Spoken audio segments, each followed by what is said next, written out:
Good morning, everyone. Thank you for joining us for this virtual coffee morning today. So we thought it'd be lovely to get everybody together for a virtual catch-up to provide you with some updates from ISA training as you're all preparing to reopen your businesses on Monday following the end of the fire break lockdown. And just for your information, I'm just about going into mine. For those who don't know me, I'm Simone Hawken and I am the Qualifications Manager at ISA Training. So we have on the agenda today the employer incentive, Moodle and remote working, our new digital onboarding platform Credus, Q&A session, and Kerry Williams from Times to Change Wales. So the employer incentive, we've recently sent some communication out to our current employers to inform you of a new pot of funding that has been released by the Welsh Government. This is to support you with the recruitment of new apprenticeships. So there is funding available to support you with full and part-time new apprentices, and also available for the age range of 16 to 24 years and 25 plus. So please take this opportunity up. And if you need any more information, just use the chat function below and one of the team will be in touch. So I'm going to hand you over to Sian Reynolds, who is going to demonstrate our exciting new Moodle platform. So over to you, Sian. Thank you very much. Well, good morning, everybody. It's lovely to see everybody. It's nice to see so many people, actually. Well, I can only see a handful, but I know there's more than that actually here. So yeah, my name's Sian Reynolds and I'm working the curriculum development team. Our aim really as a team is to ensure that we've got high quality, high standard materials that we can provide our learners with across the journey of their qualifications. Within ISA, we've got a Moodle platform, which possibly you've seen, maybe you haven't, and I'm going to share that with you today. But just to give a little bit of background about it, prior to COVID, ISA, we didn't have a Moodle for hair, beauty and barbering. And so the resources that we used were ultimately, you know, workbooks, activity sheets, references to web materials and things like that, which trainer coaches obviously would use with learners out in the workplace. Go out face to face very regularly. It was quite easy to do that, you know, so quite quickly we had to say, right, come on, let's get it all online, get it freely available, get it so that learners can have it anytime, any place, anywhere kind of thing. So what we did as a whole team, my team in curriculum and all the guys, you know, within the ISA hair, beauty and barbering team, we worked quite intensively to get lots of their really good resources onto this Moodle platform. So we always intended to do it, but silver lining is that COVID enabled us to fast track that and do it much, much quicker. So we've got now all of our learners, when they begin a qualification with us, they're coming straight onto the Moodle and they can access it, as I mentioned, you know, anytime, anywhere, as long as they've got access to the internet and a device. So I'm going to share what the Moodle looks like with you so that you can see, because we love it. I know we're a bit biased, but we do, we love it. Let me share this. Okay, so can everybody see this? Yeah, fab. Okay, so I've chosen just to have a look at hairdressing level 3, but as I've mentioned, we've got a whole host of courses that we've got available to all of our learners. And the setup really is the same across all qualifications. So what's nice is if people go from level 2 to level 3 and move up, it's familiar to them, you know, and they know what they're getting. So as we enter the Moodle, it's lovely. We've got lots of imagery. We've got lots of things to catch the eye because, as we know, we want to make it engaging as possible for learners. So we start the program, of course, with the induction, which gives them a nice welcome. It tells them everything that they need to know, everything they'll need to do, what they need to prepare for, that kind of thing. And then, of course, we've got Meet the ISA team, which tells them everybody from, you know, the customer account manager that they've meet first of all, to the quality team, the trainer coaches, the safeguarding teams, everyone who they would need, they would find within there. So then, of course, we've got the rights and responsibilities and the cross knowledge, and we put them towards the top because, of course, they run right through the qualification. And then, of course, lots of these units that they would do on this program. So I'll take you into a couple of them just so that you can see the level of depth and the detail that we've got in, because of course for lots, there's so much that they need to know and understand alongside the practical stuff that they do. So if I just dip into the cross knowledge first of all.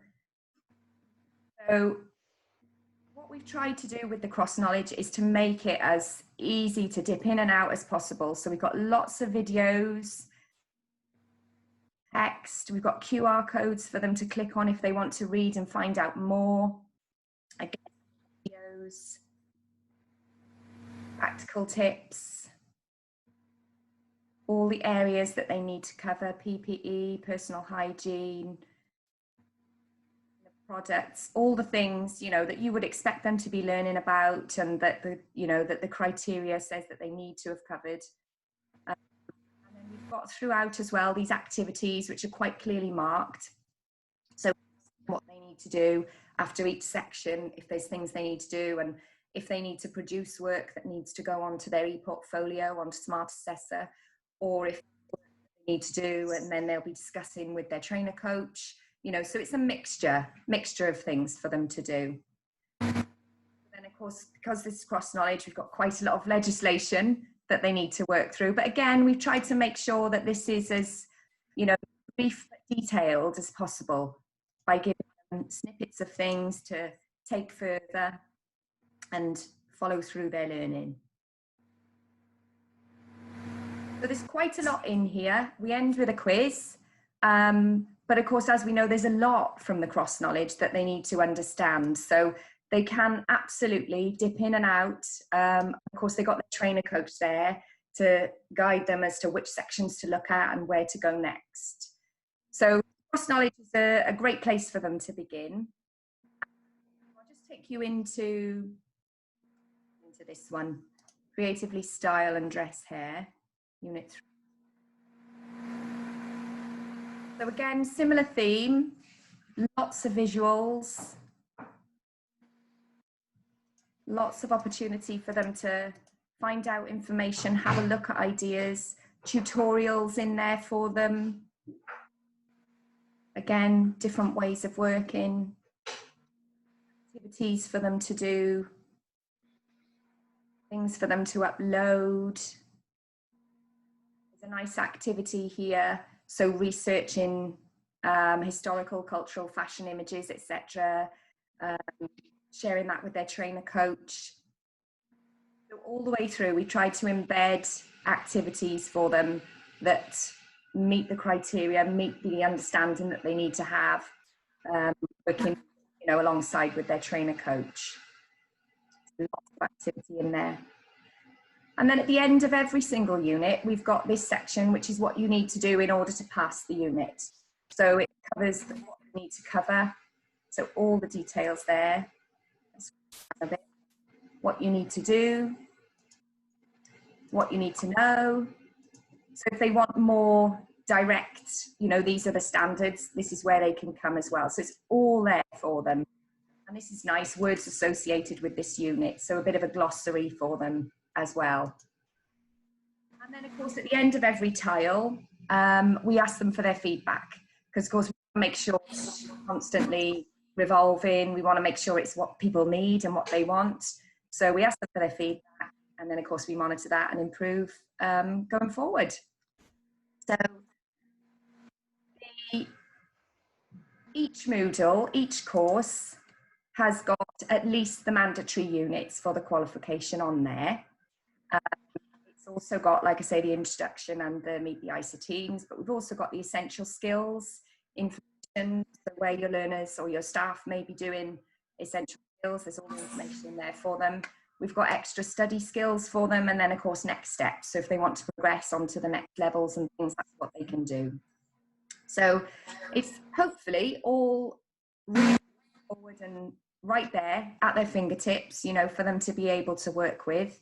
And of course they've got their trainer coach there as well to guide them through the steps that they should be doing along the way. So that's, in a nutshell, a little whistle-stop tour of our Moodle. So does anyone have any questions or anything in particular?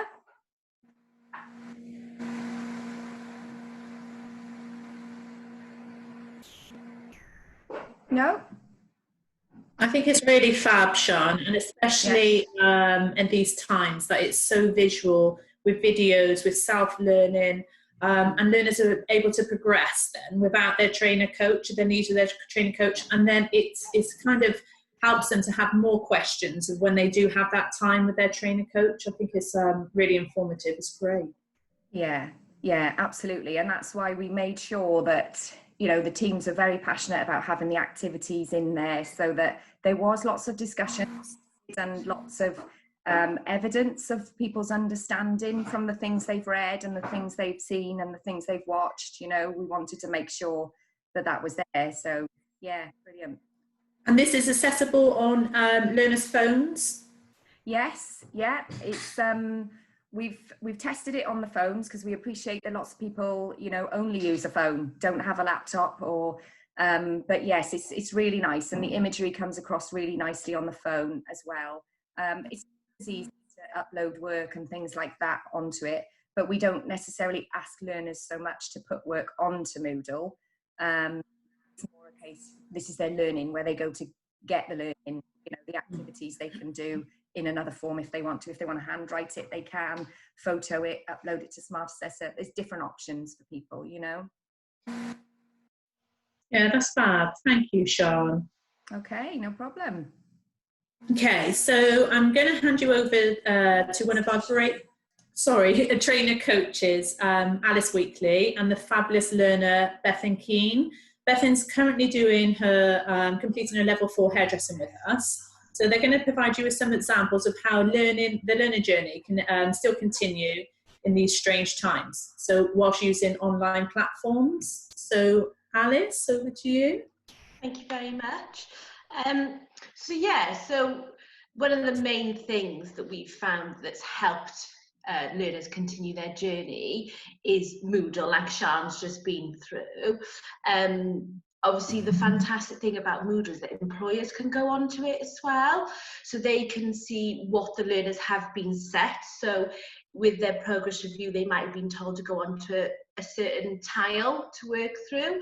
So the employers can track what do they need to learn, what can they reinforce their end, so we're all sort of singing off the same hymn sheet. It's easy enough for us to say, right, they need to start learning to cut. There's videos on there that the employers can use as well to help track it. So that is really what's fantastic about Moodle. Since it's been developed, it definitely has helped with remote learning. Not only theory, but the practical, where it is harder at the moment to do it within the salon. They have that tool to use at home. So it's sort of teaching the learners to be a little bit more independent and take charge of their learning a little bit more as well. Instead of us pushing and enforcing it all the time, they can think, right, in lockdown, I've got this spare 2 hours. I'm going to sit down on Moodle. I have a head block. I'm going to watch a video and then try and add some styling. So we've definitely found, that has helped. So also what we have been doing with remote learning is trying to keep things as familiar as possible, especially during the big lockdown, and it was very, very scary, and it was the unknown. It was going on, using Teams, using Zoom, using Smart Assessor, video chat, and we always made sure that our camera was on as well, so it was that familiar face for them that we found helped keep learners engaged. Yes, there's been some fantastic resources that we've adapted to, which I think have helped. Along with that is the City and Guilds activity sheets, which we now use also. So these are fantastic, especially for theory. They can be set during our session to be done with us or as homework. So they can complete it, so we can see, have they learned from our session with them, stretch and challenge them on areas maybe they've struggled with. But not only that, it can be used towards their qualification. So for example, in some of the styling activity sheets covers product knowledge. Towards then the end of that unit, if they have outstanding range, that can then be used to cover that outstanding range. So it's not just getting them to do stuff just to keep them entertained and to learn. It's effective to help them make progress as well. So I think one of them that I found, using the Moodle and the activity sheets, has really, really helped. So obviously Bethan's on with me as well. I'll just see if she'd like to input any more on that at all. Bethan? Yeah, it's just been really, really good, to be honest. You know, with lockdown, like Alice said, using the time, I've managed to get through quite a bit. I just feel like, you know, being in work, sometimes you've got to kind of find that balance of doing it. And I think in realistic, as much as COVID was a bit of a pain, and it still is, a lot of people like myself have managed to get a lot more work done and being a bit more efficient with what we've got to do, really. And like I said, you know, the Smart Assessor has helped, you know, following it, breaking it all down. It is really easy to maintain as well. Yeah, no, that's a perfect example. It's just making the best out of a tough situation. I do feel like we adapted to it really well. You know, at the beginning of lockdown, it was, what's Teams? And now we use it without even thinking. And I do feel that this is the way forward, even when there's a bit more normality in salons and we can do the face-to-face and the assessments. It could be that we're finding remotely theory can be concentrated on a lot more, to have that one-to-one time with the learners. They've got that calm zone around them where they can concentrate. Maybe they can open up a little bit more and be like, I don't understand it, and have that time. It could be that it's a tool that we use in between sessions as a top-up of, right, we've done loads of assessments, we didn't quite have that time because it is a little bit more restricted in the salons at the moment. Let's have one in the middle to top up that theory, so then the next session they are more confident again. So and especially trying to keep up the employer engagement, you know, during lockdown. There's new ways of doing things, and you know, we want to make sure that's there as well, getting the employers still involved in what the learners are doing, having their input on what they would like them to move on to next as well. So we're not doing things too differently, because when we were in face-to-face, that was a lot easier. So, you know, we always try and encourage for employers to stay in contact with us as well. If they have any questions, please ring us, email us, anything. But no, I think that sort of summarises what we are doing. But from my opinion, I feel like it's been fantastic the way we've adapted remotely, and that I'm starting to see the benefits with the learners. Now they can sit the test, they're getting through the theory quite quickly, so it is paying off. Yeah. Oh, thank you. Thank you both, and it's just wonderful to see that it's just able to continue as normal, and in your experience even better. Yeah. Because like you said, it's actually turned to an unknown time to be able to now just make a better opportunity out of these times, and learners are still progressing and even more. So I think a lot of things we're doing now, we won't be stopping even when things go back to a little bit more of normality when they can. I think a lot of us will take things forward, you know, that we have learned remotely. Great, thank you both. Really. Thank you. So some of you may be aware that we have a new digital onboarding platform called Credus. So gone are the days where we needed lots of different signatures on so many different paperwork. We can now sign up learners remotely using Credus. So it's an easy process. Learners and employers are just required to register online to be able to validate who they are, and we can still sign up learners remotely. So unfortunately, we were hoping to share you a video, but technology has let us down slightly. But we'll make sure we get that information out to you ASAP. This week or next. If you have any questions about Credus or anything like that, so we've got Sam Thomas, who is our customer account manager, so one of the team are more than happy to answer any questions. Okay, so we've allowed some time now for any questions about the previous things that we've just spoke about. Has anybody got any questions? I can see there's some questions in the chat box. Shall I take this, Rome? Because obviously it's regarding the funding. So thanks, Michelle, for questioning this. It's a really good question, actually.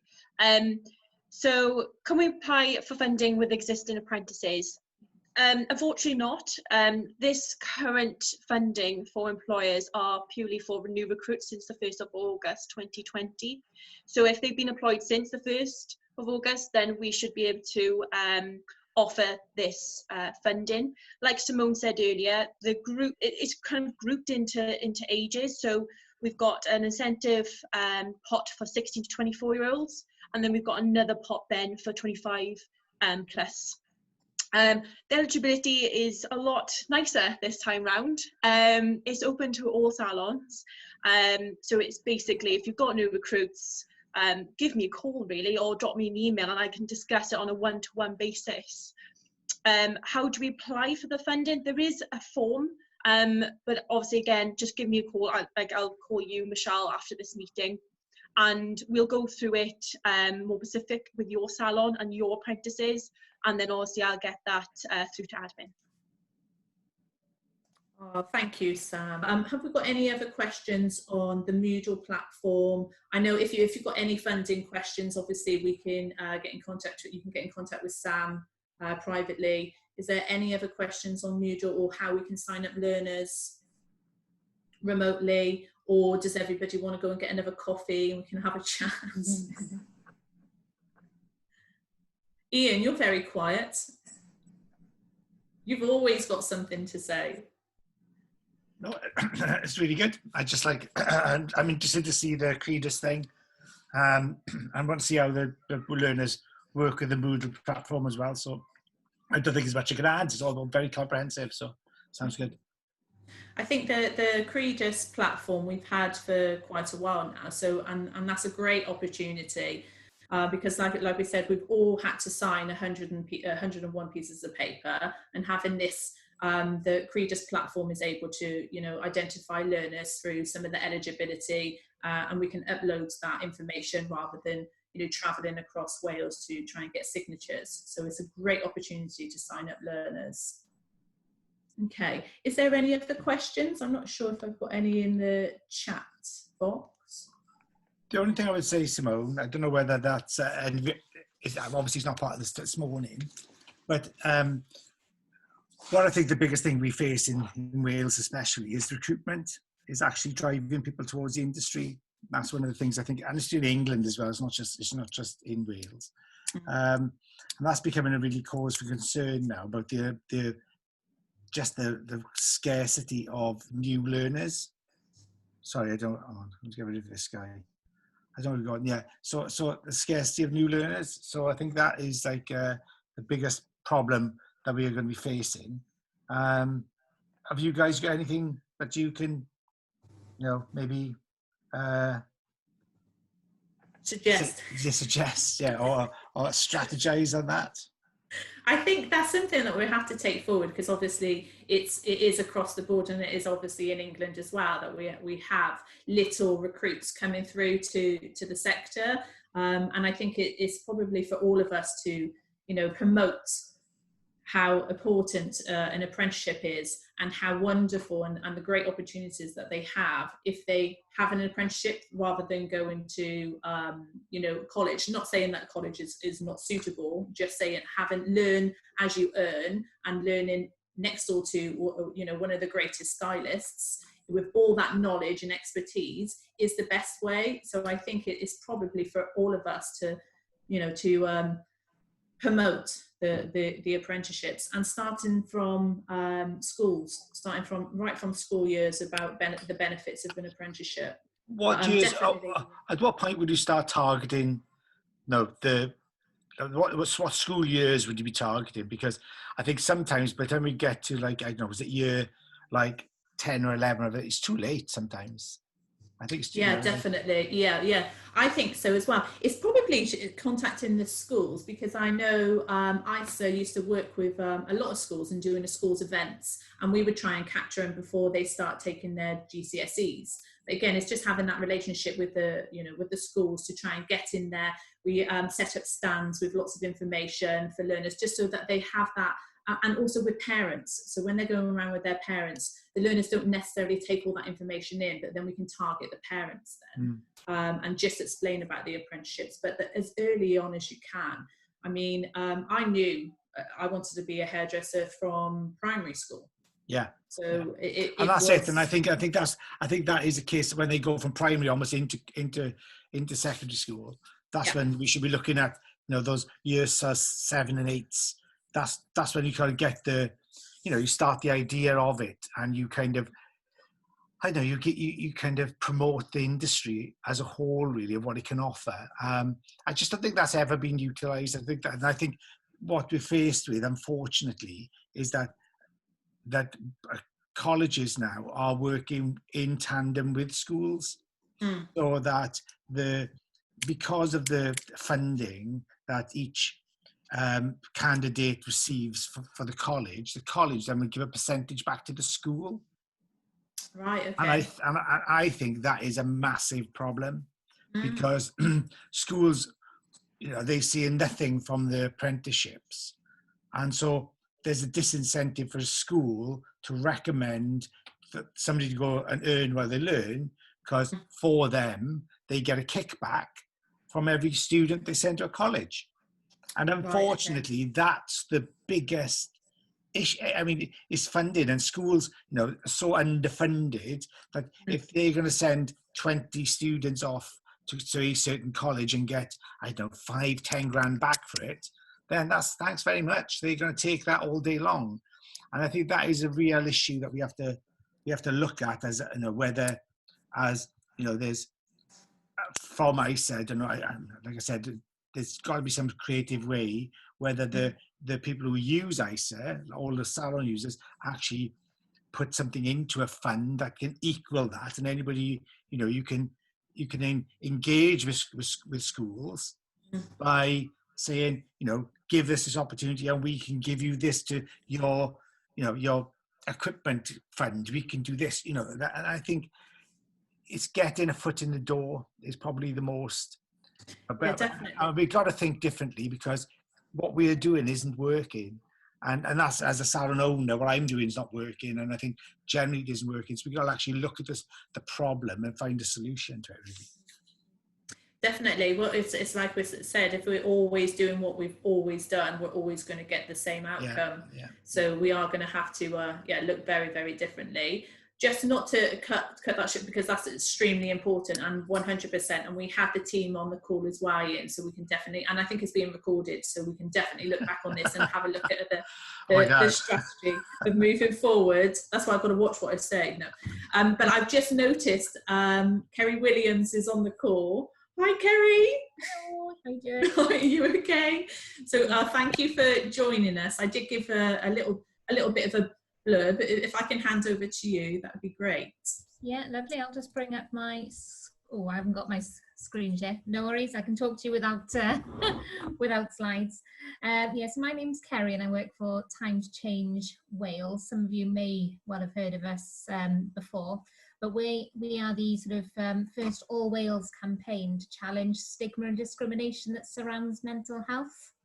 You know, the very heart of our sort of organisation is volunteers who go out and share their stories of their experience living with mental illnesses, in the hope that they can show others that, you know, it's okay not to be okay, and that it's okay to talk as well, to start sort of raising awareness and breaking down that stigma. Our work is funded by two leading Welsh mental health charities, Hafal and Mind Cymru, and we're funded by Welsh Government and Comic Relief as well, which we're very, very grateful for. But as I say, our main work is breaking down sort of stigma and discrimination, because that causes all sorts of trouble. You know, it's hard enough to live with a mental illness, but to face stigma and discrimination on top of that is just awful. But more importantly, it can stop people from reaching out as well, because there are these sort of stigmas that exist. You know, it stops people from opening up. They think, oh, you know, I don't want to, you know, how might I be seen? How might I be judged? And this is especially true sort of within the workplace, where someone might think, oh, I might get passed up from promotion. You know, people might not trust me to do a good job. People might think I'm not capable of my job if I open up. Whereas in actual fact, you know, if you do open up and you've got that sort of support from sort of line management and support from your colleagues, you know, it's, you know, just like you make reasonable adjustments for sort of a physical illness, it can help you to thrive at work, really. So a lot of our work that we do is also with sort of employers. And of course, in your sector, you know, I think it's especially sort of talked about mental health, you know, because it's somewhere where you naturally sort of end up chatting to whoever's doing your hair. You know, I know my hairdresser knows my life story each time I go in when we're chatting along. And, you know, so someone might mention something that you're struggling and that they're struggling. So it's being able to ask that question. It's like, oh, well, are you okay? You know, how are you doing? And asking twice is always good, because I think the natural reaction when we say, you know, when we're asked, are you okay? Is to say, yeah, I'm fine, thanks. How are you? But without sort of actually thinking about it, you know, again, because of those stigmas that sort of, you know, are there. So when it comes to our work with employers, we encourage people to sign up to the Times Change Wales Pledge. Now, this isn't a sort of official accreditation or anything like that, but it is sort of a public declaration that you're taking steps within your workplace to challenge stigma and discrimination. And to sort of get this sort of pledged status, there's an action plan behind it. This action plan is based on a report that was commissioned by Theresa May's government, where they sort of outlined 6 recommendations that they suggested all employers across the UK sort of adopted. And it's things like, you know, make sure, you know, workplace policies are in place, you know, to support mental health. Obviously, if you're a, you know, that policy is going to be very different for a small business compared to a very large business, but that's okay, you know, as long as there's something in place that sort of, you know, acknowledges sort of mental health. It's about sort of creating an environment where people feel safe to open up about their mental health. You know, if someone's off, we've got a brilliant little video on our YouTube channel, which shows someone coming back from a period of mental illness and everybody's hiding. Someone hits the fire alarm button, they're hiding behind boxes, they're running away. And then someone says, oh, how are you, mate? You know, it's nice to see you back, you know, and they just have a normal conversation, you know. And what, you know, it's hilarious to watch, but it raises that important question that we often don't treat mental illness the same as we do physical health. So, you know, we want to sort of normalize those conversations so someone can come in and say, oh, do you know what, I'm having a really, really anxious day, or I really struggle to leave the house today. You know, my OCD is, you know, really holding me back at the moment. Just like you'd say, oh, I've got a terrible migraine, I slept awkward, I've got a bad back. Because of course we all have mental health. And just like we're not always 100% physically healthy, it's, you know, expected that we won't be mentally healthy all the time. So a lot of our work is about normalizing those conversations and encouraging those in the workplace. Because of course, the more we normalize these, the more we raise awareness and break down stigma, which is everything we do. So I say this action plan, there's 6 different points in it. And I say there's no sort of standard, you know, that you have to be doing these things to order to achieve it, because of course, every organisation is different and what you're going to be able to offer is going to be different. You know, one of our smallest organisations only has 2 employees. They run a surf shop in West Wales. But then we've got other organisations like Airbus, which employs thousands of people as well. So obviously their action plans are going to be incredibly different. But I say we'd encourage you all to say go on our website and have a look at sort of this employer pledge and what it entails. I say the focus is sort of, you know, being able to support one another in the workplace. But of course, it just naturally sort of goes on to your clients then, you know, if they know you are a nice supportive place with each other, they know that they could be nice, you know, they could open up in that space as well, because you get a fancy pledge board as well that you can display proudly on your wall as well. One of the other things we do is we offer sort of anti-stigma talks, sort of awareness talks. We have multiple sort of volunteer champions across Wales who deliver talks that give sort of some figures, you know, on sort of mental health. You know, like 1 in 4 of us will have a mental health problem at any one time. 1 in 100 people has schizophrenia, and so on. But they also then tell their personal story about their diagnosis and the stigma that they have faced. And some of the stories are just awful. You know, I mean, they range from, you know, sort of throwaway comments from, oh, man up, what have you got to be depressed about? Oh, I'm a little bit OCD. I love my bookshelf in a nice tidy order, which of course, you know, that's really unhelpful. But then some of the, you know, other stories we hear, you know, there was a gentleman who wanted to join a gym, and on the application form, he had to write what medication he was taking. The person processing that form Googled it because she didn't recognize it, saw it was for schizophrenia, and denied that person membership on health and safety grounds, thinking he would be a danger to people around him, which is just ridiculous. But that's just one of many, many, many stories that we hear. But of course, I can see some people, you know, in disbelief now on the camera, you know, and that's the effect these stories have on people. It makes people sort of question their own thoughts about things, you know, and things like that. So those are really powerful stories as well. Not just to highlight the reality of living with stigma and discrimination on top of a mental illness, but they also sort of encourage others to talk.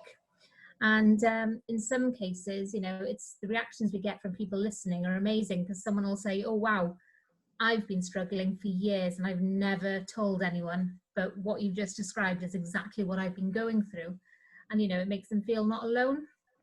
So, you know, the hope is with those talks that they sort of show people, A, that it's okay not to be okay, and that it is okay to talk as well. So there's loads of information about these talks, as I say, on our website, as well as the Time to Change Wales Pledge. We're currently running a campaign as well on men's mental health, because of course we know that, you know, this stigma, you know, is especially true for men who, you know, quite often get told, you know, from a young age, oh, man up, you know, boys don't cry, all these really unhelpful things that, you know, make it harder to open up. So our men's campaign sort of really, you know, encourages men, you know, to talk about how they're feeling, you know, about asking twice, you know, going for a walk with your mates, checking in with one another. So again, there's loads of information on that on our website too. So yes, that's a very brief overview of everything we do. So sorry, it's a bit jumbled. I say I always get confused when I don't have my slides up. But does anyone have any questions at all about anything we do, or would like to know more?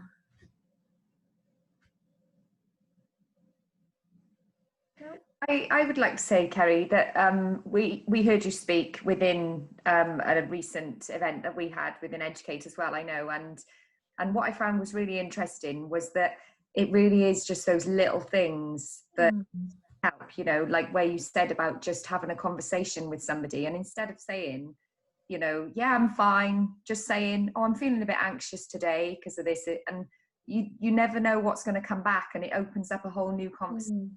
You know, Definitely. After your talk, or maybe before it, one of our colleagues spoke a little bit about his mental health.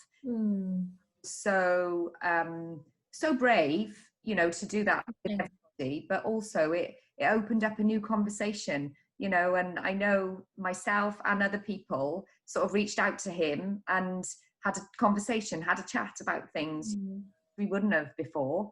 You know, so I thought it was really nice. And like you say, it just gets people talking about it, doesn't it? If you just open up a little bit, you know? Yes, we ran, we can do sort of training for people who have pledged to, you know, sign the Time to Change Wales Pledge as well. And someone mentioned in one of the training sessions, it's almost like a domino effect. Once one person opens up, someone else will feel that they can open up, and it goes on from there.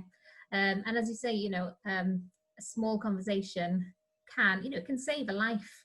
Again, someone said in one of the training sessions that they'd asked, you know, noticed someone wasn't quite themselves. So ask the question, are you all right? Do you want to go for a cuppa and have a chat? Which they did, you know, that person shared what they were going through. And then the next day, that person came back and told this guy, I just wanted you to know that that's conversation is why I'm still here today. You know, they'd been thinking of, you know, suicide, and that conversation saved their life. So it really does make a huge, huge difference. And I think some people can be afraid of asking the question because they're afraid of what might come back if someone does say, oh, actually, no, I'm going through a really tough time. I've got this, this, and this going on. But I think it's important to remember that you don't always need to know what to say back, but just being there to listen, you know, for that person to say it out loud can make all the difference, you know. But I think what's also nice there is that the person said to the other person what you said to me made a difference. And Yes. that's important as well, because I can think of so many examples that resonate in my mind where people have said things to me in the past and that's stuck with me. But I think, do they know that? They probably don't. They would like to hear that probably, because they know what a difference that one little thing they said made to me. You know, that's something certainly I will do, and we could all do, is go back to those people and say, do you know what, when you said that to me, that actually changed the way I thought, or that changed what I did, or that helped me do this, because they perhaps don't know that they've helped in the way they have. So I think that's important as well, isn't it? Definitely, 100%. You know, especially if that person is sharing their own personal